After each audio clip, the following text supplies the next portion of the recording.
Right. We start our ramble today at the Ballymascanlon roundabout.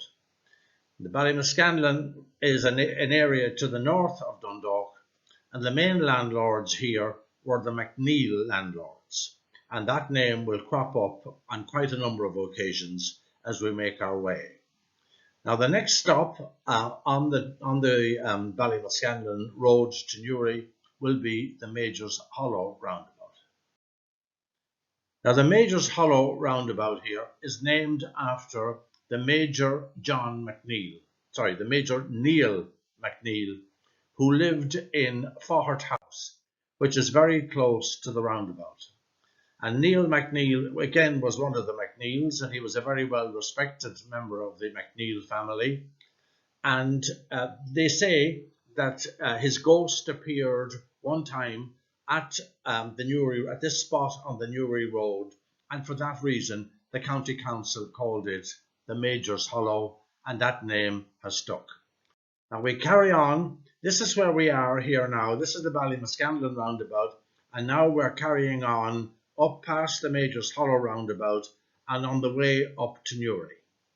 Our track today will be generally on the road up to Newry and one or two side roads that we will find out more about in a minute or two.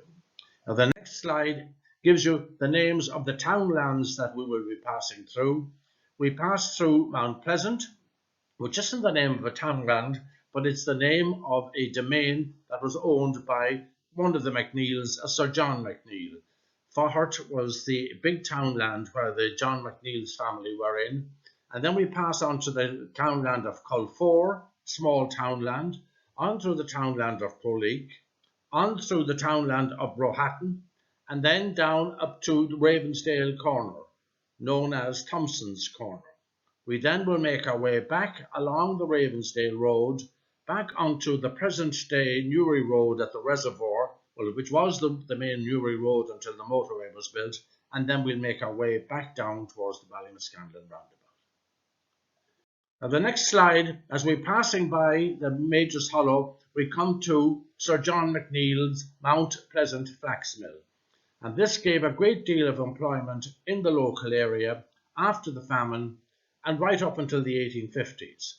But unfortunately, one of the workers in the factory was lighting a match in the factory, strictly against all regulations, and the end result was that the flax factory was burned down. Sir John hadn't paid any insurance on the building because he provided free flax seed to the workers to produce their own flax so that he could pay them back with the profits. But unfortunately, there were no profits, and as a result, the whole industry went into decline into the locality. We passed by this house here on the way, which is known as Villa, and it was lived in by the Skelton family, who had come up to this area and had married into the McNeil household. The next slide now is the entrance to Mount Pleasant lime kiln. This is very close to the flax mill, and the lime went in here. This was the entrance into the flax mill, into the lime kiln, and this was and here we are. This is this picture here, and then it deposited the lime, got the lime burned in the lime kilns, and when the lime came out, as lime to be used as fertilizer, or lime to be used for whitewashing houses, or lime to be used by the farmers to fertilize their land in South Armagh and South Down, they came back out this exit here from the lime kiln. Okay. Now the next one is, this is the lime kiln. This is the lime kiln in Mount Pleasant, and these are the opes for the lime kiln, and these are the extensive series of yards that were attached to the lime kiln. Now we have a corn mill which was also part of this complex, so there was a great deal of industry here in those 18th century days. This now is just as part of Sir John McNeil's domain, and this was the laundry for the domain and for all of the workers who worked in the domain.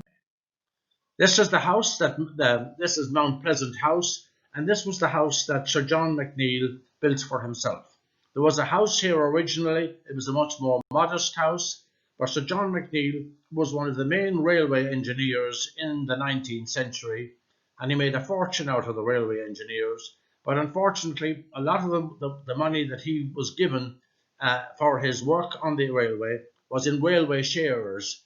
And when the railways got into difficulties in the 1860s, he also got into difficulties, and he had to sell his house, and he ended up going to live in London with his children.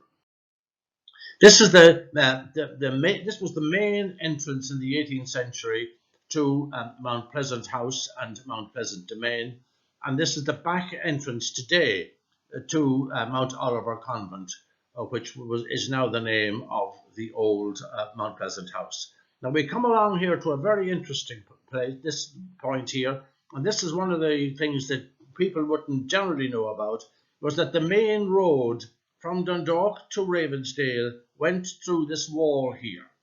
Okay, I'll tell you a bit more about that in a minute. Then the road here crossed through the fields here, the townland of Culfor, and crossed through the townland of Proleek, and crossed up here through the townland of Brohatton, and right onto the Ravensdale Road. We'll see that in more detail now. Now this is just at the back entrance to the domain, the domain wall that we saw on the domain gate. This was the old road from Dundalk to Ravensdale, and it goes through a field, but the actual substrata of the road is still visible here. This road comes out at the Bog Road, right beside Begley's cottage here. This was Peter Begley's cottage, and his wife lives there today. And this cottage here goes back for a couple of hundred years. And this was an old inn back in the days of the coaches that were going up to Raven. We are now here on the Bog Road in the townland of Culfor. And the road that we just saw, which went through the back entrance of the Mount Pleasant domain, goes across the fields as we saw, and it comes out at the junction of the Bog Road at Culfor. Now, on the Bog Road, you will still see today this milestone here, 43. And this was indicating that just from here was 43 Irish miles to Dublin. So it just shows how important this particular road was as a main thoroughfare between the north and Dublin. And this milestone is visible today here, just beside this gate. And this gate was where the 1766 road met the Bog Road, and it stretched all the way back through this dense undergrowth behind. In actual fact, this particular milestone, 43, wasn't actually here back in the day, but it was halfway between here and the back entrance of the Mount Pleasant domain, beside, in a field, with what is now a field, but was once part of the main thoroughfare between Dublin and Belfast. And this was the 18th century road that went from Dundalk to Ravensdale. Now here we are, it was just at the Bog Road here. This is the road that came across the fields that we just saw. Then the road crossed the road, then it crossed over through the Plaster River, and it made its way all the way up here to Brohatton, as we shall see in a few moments. And then in 1777, another road came along here and went up, and this was the main road to Newry. Now this road, a lot of it has disappeared, but there are still remains of it that we shall see in a minute. Now the next one, this was the road, this is the 1776 road that goes up to Ravensdale, and these were the lime kilns these lime kilns are still there, and these are the lime kilns that were on the road, the 1766 road to Ravensdale. And this is the same road, 1766 road, that the coaches would have gone up here. There's a big incline up here up the road, and these were dangerous times, for the coaches could be robbed or attacked, but they would hardly be attacked very close to the lime kiln, because there were always people living in the lime kiln or close to the lime kiln. And the lime kiln was a great ceilidh house back in the day, where people would gather at the lime kiln to chat, find out the local gossip, but also get the benefit of the heat, especially on cold winter's nights. And many people used to sleep right beside the lime kiln because there was always heat there. Now this is the Plaster River, over which the 1766 road and the 1777 road passed. This is one of the bridges. It's the still extant bridges that went. It's a lovely bridge, very stone-cut bridge over the 1777 road. Now this again shows you the two roads that we've just been talking about. This is the 1766 road all the way up here to Ravensdale Corner, to the Thompson's Corner. And this is the 1777 road that runs all the way up towards the reservoir at Anascea. We'll look at that in more detail in a minute.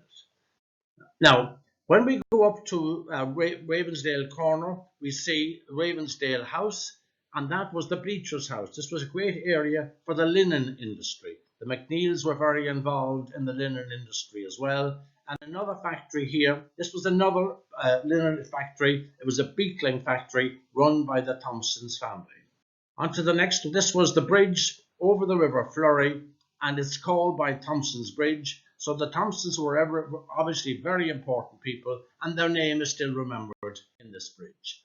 Now we're coming back from the corner of Ravensdale, and we meet the 1766 road at Brohatna. This is very close to Dr. Malone's house here, just on the corner on the right-hand side, and McArdle's house here on the left-hand side, and where James E. McAteer used to live just down here. This was the 1766 road that came out onto the present road that goes down to Ravensdale. Now, on the way down to Ravensdale, we passed by Brohatna House, and that was owned by the Brushes, and the Brushes were a family from County Down who moved into the area here in the 18th century and married one of the McNeil daughters.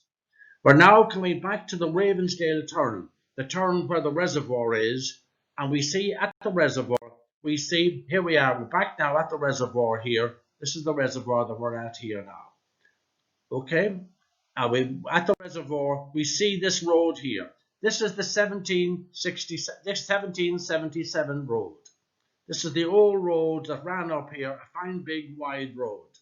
And it passed by, you can see here, just in the distance, this is another lime kiln that was put together by John McNeil. Here we are once again, this is the 1777 road. This is the road that goes down to Ravensdale village, and this wasn't built until the 1820s. Okay, and this road here was the old road, or the present road, before the motorway came, and this was built in 1825 and designed by Sir John McNeil. This is the big lime kiln at Porleak Acres that was built by Sir John McNeil, and it was a magnificent building, and it showed how important the lime business was in this area. There were over 40 lime kilns in North Louth because there was a substrata of limestone in this area, and it was very rare in this area and was much sought after by the farmers in the granite hills of North Louth, South Armagh and South Down.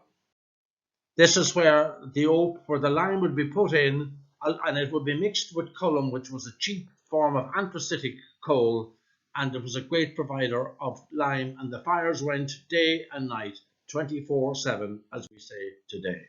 This is Anascea House. Again, this is where the Blacks lived, Black family, and they married into the McNeils, and they managed the lime kiln for many years, and they built this fine Anascea House, which is directly across the road. So we're now going to retrace our steps that we took on our ramble today. And the first thing to remember is where we left what is the present Newry Road and crossed the fields here to the back, by the back entrance to Ballymascanlon domain, all the way across the fields to the Bog Road here, in the townland of Culfor. And we cross here, this is where we met the milestone 43, and it's also where we passed by Peter Begley's house. And then we went down to the Plaster River to pass over the Plaster River. And this is the 1766 road, which you see dotted here, which there is no trace of this road today, but this road reappears here, just close to where the where the lime kiln was that we saw earlier on. And then up again across fields, there's no trace of the road here until the road reappears here at Brohackna, near Dr. Malone's house and James E. McAteer's house, the McCardle's house. And this 1766 road makes its way all the way down to Ravensdale and to Ravensdale Corner here, Thompson's Corner. This is the end of our ramble, so we now retrace our steps, pass up the 1766 road here, then we join what is a relatively new road going through Proleak Acres, past Dr. Malone's house here on the right hand side, and this brings us all the way down to the reservoir here at Annisgea. And here we have where the 1777 road reappears for our view, and we saw how the wide road passed very close to the lime kilns made up together by Sir John McNeill. We're back out here now onto the Ravensdale turn off the main Newry Road, and we make our way down the 1825 road that was built by Sir John McNeill. And this 1825 road passes all the way down at Thistle Cross, and this is the bog road that we mentioned earlier on in our talk, all the way down the old Newry Road, past the entrance to Mount Pleasant, past Mount Pleasant lime kilns and the Mount Pleasant flax mills, back through the Major's Hollow and down to the Ballymascandlin